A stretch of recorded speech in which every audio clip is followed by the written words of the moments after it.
राज्याचे उपमुख्यमंत्री अजितदादा पवार हे काल जुन्नर तालुक्याच्या दौऱ्यावर असताना तालुक्यातील अनेक भगिनींनी त्यांना राख्या बांधल्या।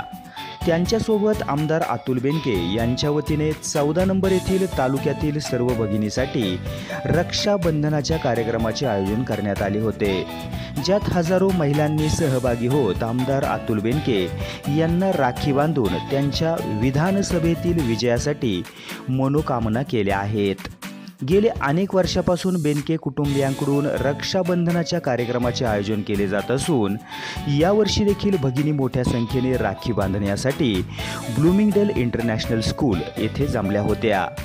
लाडकी बहीण योजनेचे पैसे खात्यात जमा झाल्याने तसेच या योजनेमागे ज्यांनी महत्त्वाची भूमिका बजावली ते राज्याचे उपमुख्यमंत्री अजितदादा पवार हे तालुक्यात आल्याने जुन्नर तालुक्यातील महिलांमध्ये उत्साहाचे वातावरण पाहायला मिळाले। यावेळी राष्ट्रवादी काँग्रेस पक्ष, अजित पवार गटातील अनेक कार्यकर्ते, महिला पदाधिकारी व बेनके कुटुंबातील सर्व महिला सदस्य सहभागी झाले होते। आमदार बेनके यांनी हजारो महिलांकडून राखी बांधून घेत त्यांना भेटवस्तू सुद्धा दिली आहे। ब्युरो रिपोर्ट, समाज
ताजा घडामोडी आणि नवनवीन माहिती मिळवण्यासाठी समाज दर्पण या YouTube चॅनलला सबस्क्राइब करा आणि बेल आयकॉनवर क्लिक करा।